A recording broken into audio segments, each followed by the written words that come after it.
सदना नाम का एक कसाई रहता था। वो बहुत ईमानदार था। भले ही पेशे से वो एक कसाई था और मांस बेचता था, पर उसके मुख पर सदैव भगवान विष्णु का ही नाम रहता था और वह भगवान विष्णु के नाम कीर्तन में मस्त रहता था। यहाँ तक कि मांस को काटते बेचते हुए भी वह भगवान विष्णु का ही नाम गुनगुनाता रहता था। भजमन नारायण नारायण हरि हरि, श्रीमन नारायण नारायण हरि हरि। भैया जरा 2 किलो मांस तोल देना।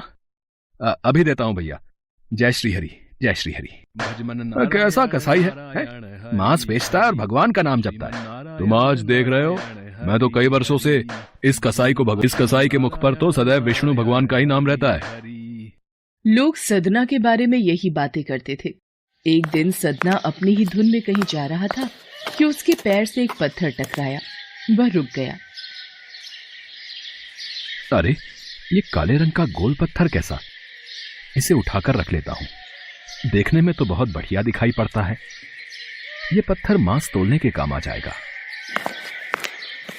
आज इसी पत्थर से वजन तोलता हूं। हाँ भैया, कितना मांस देना है? 1 किलो तोल दो भैया। इसका मतलब ये पत्थर 1 किलो वजन का है। भैया जरा 2.5 किलो मांस देना। अरे ये क्या, ये पत्थर 2.5 किलो वजन का कैसे हो गया? एक बार 5 किलो रखकर देखता हूं। ये कैसे हो सकता है? ये पत्थर कोई साधारण पत्थर नहीं है। ये तो कोई जादुई पत्थर है। जितना वजन तोलना होता है, ये पत्थर उतने वजन का ही हो जाता है। धीरे धीरे ये बात फैलने लगी कि सदना कसाई के पास वजन करने वाला पत्थर है। वो जितना चाहता है पत्थर उतना ही तौल देता है। किसी को 1 किलो मांस देना होता तो तराजू में उस पत्थर को एक तरफ डालने पर दूसरी ओर 1 किलो का मांस ही तुलता। अगर किसी को 2 किलो चाहिए हो तो वह पत्थर 2 किलो के भार जितना भारी हो जाता। इस चमत्कार के कारण उसके यहाँ लोगों की भीड़ जुटने लगी। भीड़ जुटने के साथ ही सदना की दुकान की बिक्री बढ़ गई। मुझे तो लगता है ये किसी जादूगर का पत्थर रास्ते में कहीं गिर गया होगा और ये मुझे मिल गया। इस जादुई पत्थर के आ जाने से मेरी बिक्री और बढ़ गई है। जय श्री हरि, जय श्री हरि। एक दिन सदना की बात उस गांव के पंडित तक भी पहुंची। हालांकि वो ऐसी अशुद्ध जगह पर नहीं जाना चाहते थे जहां मांस कटता हो व बिकता हो, किंतु जब एक भक्त ने उन्हें उस पत्थर के बारे में बताया तो पंडित जी के मन में उस चमत्कारिक पत्थर को देखने की उत्सुकता जाग गई। पंडित जी, आप नहीं जानते, उस सदना कसाई के पास सचमुच एक जादुई पत्थर है। हाँ, जो अपना वजन सामान के अनुसार ही कर लेता है। एक बार चलकर देख लें तो अवश्य ही वो पत्थर देखकर आप चकित हो जाएंगे। अब तो इतना जोर दे ही रहा है तो दूर से मैं उस पत्थर को देख लूंगा, पर निकट नहीं जाऊंगा। चल देखूं तो आखिर कौन सा जादुई पत्थर उस सदना कसाई के पास है। भक्त की बात सुनकर पंडित जी उसके साथ सदना की दुकान के पास पहुंचे और दूर से खड़े होकर सदना कसाई को मीट तौलते देखने लगे। उन्होंने देखा कि कैसे वह पत्थर हर प्रकार के वजन को बराबर तौल रहा था। वो ध्यान से उस पत्थर पर दूर से नजरें गड़ाए रहे। अचानक पंडित जी के शरीर के रोए खड़े हो गए। ये कैसे हो सकता है? ये पत्थर तो मुझे इस कसाई के पास जाकर बात करनी ही होगी। अब पंडित जी, आप और मुझ कसाई की दुकान पर, मैं आश्चर्यचकित हूं। आइए, कृपा करके यहां बैठिए। मैं आपकी क्या सेवा कर सकता हूं? सदना, तुम्हारे इस चमत्कारिक पत्थर को देखने के लिए ही मैं तुम्हारी दुकान पर आया हूं। या यूं कहें कि ये चमत्कारी पत्थर ही मुझे खींचकर तुम्हारी दुकान पर ले आया है। पर शायद तुम इस बात से पूरी तरह अनजान हो। तुम जिसे पत्थर समझकर मांस तोल रहे हो, वास्तव में वो शालिग्राम जी हैं, जो कि भगवान विष्णु का स्वरूप है। तुम ये नहीं जानते, शालिग्राम जी को इस तरह गले कटे मांस के बीच में रखना व उनसे मांस तोलना बहुत बड़ा पाप है। भगवान विष्णु का पत्थर, शालिग्राम? पंडित जी, फिर तो मैं बहुत बड़ा पाप कर रहा हूं। मुझसे भूल हो गई। श्री हरि, मुझे क्षमा करना। मैं आपके इस रूप को पहचान नहीं पाया। पंडित जी, आप तो ब्राह्मण हैं, अतः आपसे उत्तम सेवा और पूजा भगवान शालिग्राम के इस पत्थर स्वरूप की कोई नहीं कर सकता। मैं भी नहीं। कृपया करके ये पत्थर आप रख लीजिए। ठीक।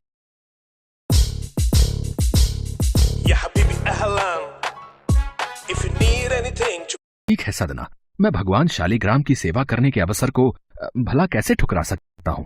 लाओ, ये मैं ले जाता हूं।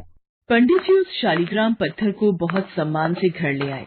घर आकर उन्होंने वह पूजा अर्चना आरंभ कर दी। कुछ दिन ही बीते थे कि एक रात पंडित जी के स्वप्न में श्री शालिग्राम जी आए और बोले, हे ब्राह्मण, मैं तुम्हारी सेवाओं से प्रसन्न हूँ, किंतु तुम मुझे उसी कसाई के पास छोड़ाओ। हे प्रभु, क्या मुझसे आपकी पूजा अर्चना करने में कोई भूल हुई है? ब्राह्मण, तुम मेरी अर्चना पूजा करते हो, मुझे अच्छा लगता है, परंतु जो भक्त मेरे नाम का गुणगान कीर्तन करते रहते हैं, उनको मैं अपने आप को भी बेच देता हूँ। सदना तुम्हारी तरह मेरी पूजा अर्चना नहीं करता है, परंतु वो हर समय मेरा नाम गुनगुनाता रहता है, जो कि मुझे अच्छा लगता है। इसीलिए तो मैं उसके पास गया था, और जो भी मेरा नाम सुबह शाम जपता है, मैं तो उसी के अधीन हो जाता हूँ। सदना के मुख पर सदैव मेरा ही नाम रहता है, इसलिए मुझे वो अति प्रिय है। सदना मुझे निस्वार्थ प्रेम से याद करता है। मैं जानता हूँ तुम्हारी ही तरह वो भी मेरा परम भक्त है। ठीक है प्रभु, जैसी आपकी आज्ञा, मैं कल ही आपका ये स्वरूप उस कसाई को सौंप आऊंगा। पंडित जी अगले दिन ही सदना कसाई के पास गए। वह उनको प्रणाम करके सारी बात बताई।